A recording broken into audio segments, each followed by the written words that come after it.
여러분은 혹시 이런 생각해 보신 적 있으신가요? 이 사람은 말은 참 부드러운데 왜인지 모르게 마음이 안 놓여. 저분은 늘 조용하고 친절하지만 왠지 가까이 가기 어려워. 말과 행동, 표정, 옷차림은 얼마든지 꾸밀 수 있지만 그 사람의 진짜 본심은 어디에서 드러날까요? 정답은 바로 그 사람이 머무는 공간입니다. 책상 위, 가방 속, 냉장고 안, 옷장 정리 상태. 이 모든 것들은 그 사람의 심리 상태와 인격을 고스란히 드러냅니다. 그래서 정리정돈은 단순한 습관이 아니라 내면의 상태를 비추는 거울이기도 합니다. 오늘 여러분께 소개할 이야기의 주인공은 정리정돈 하나만큼은 늘 자부심이었던 분입니다. 하지만 지금은 그 반대가 되어버린 상황에 놓여 있죠. 전남 순천에 사는 73세 이분남 할머니는 40년 가까이 교직에 몸담고 정년 퇴직 후 조용한 주택가의 작은 아파트에서 혼자 살고 계십니다. 정년 후에는 동네 아이들에게 글씨를 가르쳐 주며 봉사활동을 이어왔고 마을 회관에서는 시를 써서 낭독하는 시간이 그녀의 낙이었습니다.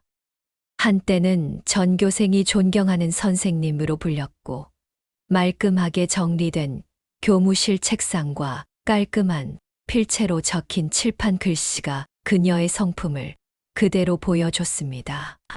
항상 반듯하고 부지런하며 주변 사람들에게 민폐 끼치는 일이 없도록 세심하게 배려하던 분이었죠.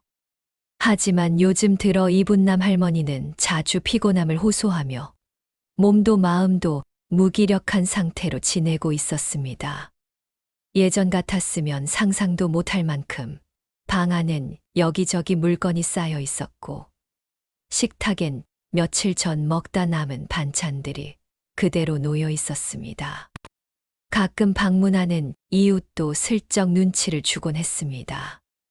방 안이 점점 엉망이 돼 가는 걸 아는데도 손을 못 대겠어. 어디서부터 손을 대야 할지도 모르겠고 정리를 시작하려 하면 숨부터 막혀. 그녀는 자신이 게을러졌다고 생각했고 마음 한켠엔 깊은 자책이 자리하고 있었습니다. 내가 이렇게 무너질 줄은 몰랐어. 정년 퇴직 이후 나를 필요로 하는 곳이 사라지니 나도 점점 없어지는 것 같아. 일상 속 루틴도 깨졌습니다. 아침에 눈을 떠도 이불을 개는 일부터 버거웠고 냉장고 속 식재료는 점점 늘어만 갔으며 물건은 쌓이는데 치우는 일은 계속 미뤄졌습니다. 늘 습관처럼 하던 일조차 손이 가지 않았고 머릿속은 항상 안개 낀 듯 흐릿했습니다. 그러던 어느 날 서울에서 손녀 은채가 방학을 맞아 순천 할머니 집을 찾게 됩니다. 은채는 디자인 회사에 다니며 바쁜 일상 중에도 꾸준히 자기 관리를 하는 스마트한 여성입니다. 할머니, 오랜만이네요. 근데 방이 왜 이렇게 지저분해졌어요? 예전엔 할머니 집이 늘 정갈하고 포근했잖아요. 손녀의 말 한마디는 칼날처럼 이분남 할머니의 마음을 찔렀습니다. 자신이 그렇게 무너져 보였나 싶어 마음이 복잡해집니다. 은채는 곧바로 핸드폰을 열어 유튜브에서 정리정돈과 우울감의 관계에 대한 심리학 영상을 보여줍니다. 요즘은 정리 못한다고 자책하지 말래요. 그게 게으른 게 아니라 마음이 지쳐 있다는 신호일 수도 있대요. 그 말에 이분남 할머니는 한동안 멍하니 앉아 있었습니다. 그리고 문득 이렇게 중얼거렸습니다. 나는 지금 나를 어떻게 대하고 있는 걸까? 그녀는 책상 위를 바라봤습니다. 먼지가 소복이 쌓인 전등, 일담한 책들, 사용하지 않는 메모지들. 냉장고를 열어보니 언제 샀는지 기억도 안 나는 반찬통이 몇 개나 들어 있었습니다. 그 순간 깨달음이 스쳐 지나갔습니다. 이건 내 마음이구나. 어질러진 내면이 이렇게 공간에 고스란히 투영된 거구나. 그날 밤 그녀는 깊은 잠에 들지 못하고 오래된 사진첩을 꺼내봅니다. 아이들을 가르치던 시절, 정년식 때의 단체 사진, 손에 남아있는 분필 자국, 그리고 마음 한 구석에서 속삭이는 소리가 들립니다. 분남아, 이제 너도 내 마음을 돌볼 시간이야. 한참을 사진첩을 넘기다 그녀는 자신이 오랜 시간 동안 다른 사람들만 챙기고 자신은 비워 둔 채 살아왔음을 깨닫습니다. 남을 가르치는 건 잘했는데 정작 나 자신을 어떻게 다뤄야 할지 몰랐네. 그렇게 이분남 할머니의 작고 조용한 변화가 시작됩니다. 그리고 바로 다음 날 아침 작은 결심이 하나 생겼습니다. 할머니는 눈을 뜨자마자 가장 손이 가기 쉬운 곳부터 정리해 보기로 마음먹었습니다. 거실 한켠 한동안 방치돼 있던 잡지 더미가 눈에 들어왔죠. 어차피 다시 안 볼 건데 중얼거리며 몇 권씩 천천히 찢어내고 그 아래 깔려있던 먼지를 손수건으로 조심스럽게 닦았습니다. 이 먼지가 내 속마음이었나 봐. 손끝으로 먼지를 닦으며 그녀는 조용히 속삭였습니다. 그 조용한 행위 하나에도 오래된 숨결 같은 감정이 섞여 있었습니다. 그리고 처음으로 이런 생각이 들었습니다. 지금 내가 정리하는 건 물건이 아니라 나 자신이구나. 그 순간부터 할머니의 하루는 아주 조금씩 바뀌기 시작합니다. 정리된 자리를 보면 마음이 놓이고 조그만 공간이 비워지면 그 틈으로 새로운 숨이 들어오는 듯 했습니다. 마치 방이 숨 쉬는 것처럼 자신도 다시 호흡을 하고 있다는 감각이 살아났습니다. 작은 변화는 점차 주변의 공기까지 바꿔놓았습니다. 옆집 김영자 씨가 방문에 어머, 분위기 달라졌네, 향도 좋고 공기가 맑아졌어 라며 웃고 돌아가고 동네 슈퍼 주인도 요즘 얼굴이 한결 편안해지셨어요. 하고 인사를 건넸습니다.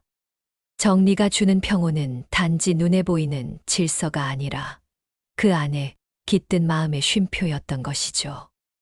그녀는 깨달았습니다.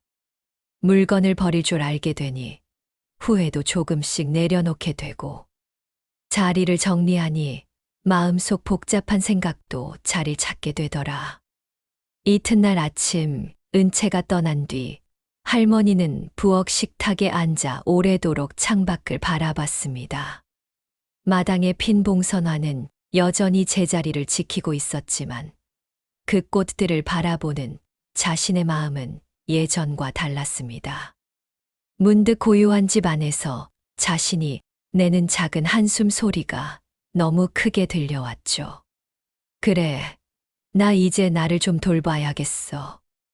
그녀는 가장 먼저 현관 옆 구석에 몇 달째 쌓여있던 택배 박스를 정리해 보기로 했습니다. 박스 안에는 주문하고도 꺼내지 않은 주방용품, 선물 받은 티, 세트, 쓰지 않는 쿠션 커버 등이 들어 있었습니다. 그것들을 하나씩 꺼내며 할머니는 이렇게 중얼거렸습니다. 이 많은 걸 왜 그냥 두고만 있었을까? 그러던 중 오래된 쇼핑백 하나가 눈에 띄었습니다. 그 안엔 고등학교 동창 모임에서 받은 작은 기념품과 손으로 꾹 눌러 쓴 친구의 손편지가 들어 있었죠. 분남아, 넌 항상 따뜻한 사람이야. 내가 있어서 우리 반이 빛났단다. 순간 눈물이 뚝 떨어졌습니다. 마음이 정리되지 않았기에 공간도 물건도 그대로 멈춰 있었던 겁니다. 정리를 시작하면서 할머니는 자신의 내면을 들여다보게 됩니다. 정리하고 버리는 그 짧은 시간이 단순한 청소가 아니라 마음의 정리였다는 것을 알게 된 것이죠. 가방 안에 엉켜있던 영수증 뭉치 하나를 정리할 때는 이건 지난달 병원에서 받은 거네.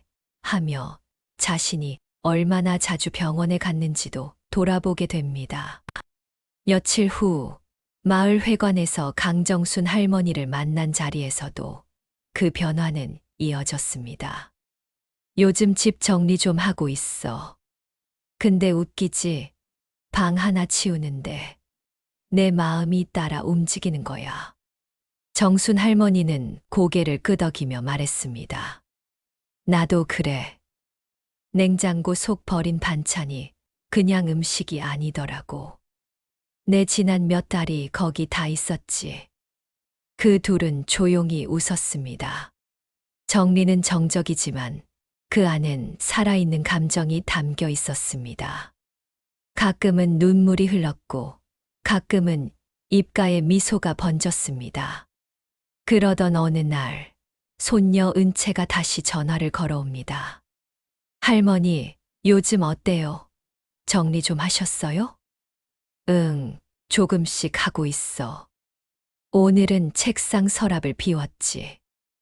오래된 볼펜이랑 안 쓰는 스탬플러 버렸어. 우와, 대단하세요. 다음엔 저랑 같이 옷장 정리해봐요. 요즘은 컬러별로 정리하면 마음도 정리된대요. 그 말을 들으며 할머니는 작게 웃습니다. 예전에는 손녀에게 뭔가를 가르쳐 주던 입장이었지만 지금은 손녀에게 삶의 새로운 방식을 배우고 있는 자신을 발견합니다. 이분남 할머니의 집은 조금씩 제 모습을 찾아가기 시작했습니다. 현관 앞엔 꽃이 피었고 식탁 위엔 작은 과일 바구니가 놓였습니다. 오래전엔 당연했던 풍경이지만 지금은 새삼스럽고 감사한 모습이 되었습니다. 그리고 그 변화는 집을 넘어 그녀의 마음에까지 이어졌습니다. 며칠 후 이분남 할머니는 마을회관 공지판 앞에 작은 쪽지를 붙입니다. 소소한 정리, 마음 정리 함께해요. 매주 화요일 2시 마을회관 작은 방. 처음 모인 사람은 단 셋이었습니다. 강정순 할머니, 옆집 김명자 씨, 그리고 손녀 은채의 엄마, 즉 이분남 할머니의 딸인 이윤정 씨까지. 그녀들은 회관 작은 방에서 각자 집에서 가져온 물건 하나씩을 꺼내놓으며 이야기를 시작했습니다. 이건 우리 남편이 살아있을 때 쓰던 라이터예요. 아직도 버리지 못했네요. 저는 이 다 쓴 수첩이요. 아이들이 어릴 때 적어둔 메모가 있었어. 이야기는 점점 깊어졌고 물건 정리에서 마음 정리로 자연스럽게 이어졌습니다. 할머니는 조심스럽게 말합니다. 우리 나이쯤 되면 누가 마음을 들여다봐 주질 않아요. 근데 이렇게 물건 하나 정리하면서 누군가와 얘기 나누는 게 그게 참 따뜻하네요. 그 모임은 내 마음 정리 수다방으로 자리 잡아 한 달 뒤엔 10명이 넘는 사람들로 북적였습니다. 정리법만 알려주는 자리가 아니라 각자의 삶을 조용히 돌아보는 시간이 된 것이죠. 손녀 은채는 그런 할머니의 모습을 영상으로 담아 유튜브에 올렸고 정리를 통해 인생을 되찾은 73세 할머니 이야기라는 제목으로 10만 조회수를 기록하기에 이릅니다. 그 영상 댓글에는 이런 글들이 달렸습니다.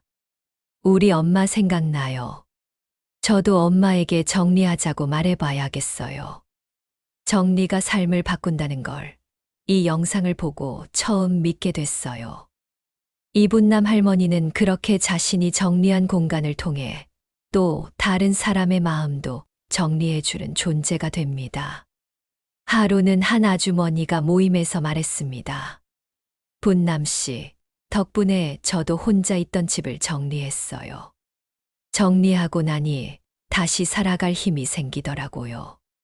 할머니는 그 말을 들으며 조용히 고개를 끄덕였습니다. 자신도 그렇게 조금씩 다시 살아나고 있었던 겁니다. 정리정돈은 결국 삶을 다루는 태도입니다.